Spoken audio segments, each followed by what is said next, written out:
నమస్కారం. ఘంటారావానికి స్వాగతం. ముందుగా ప్రధానాంశాలు. ఆర్థిక కష్టాలున్నా ఇష్టంగా పనిచేస్తున్నామన్న చంద్రబాబు.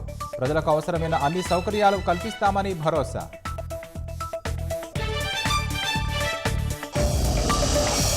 అనంత జిల్లా కొండుపల్లి భూగర్భ డోలమైట్ గనిలో పేలుడు. నలుగురికి తీవ్ర గాయాలు.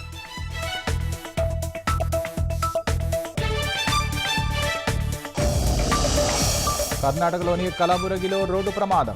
చక్కును ఢీకొట్టిన బస్సు, 5గురు మృతి.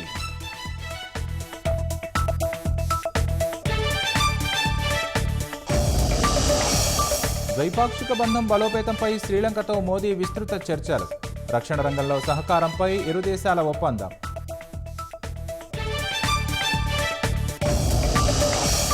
రెవెన్యూ విభాగంలో సంస్కరణలకు సిద్ధమైన అమెరికా. 25% సిబ్బందికి లేఆఫ్లు ఇవ్వనున్నట్లు ప్రకటన.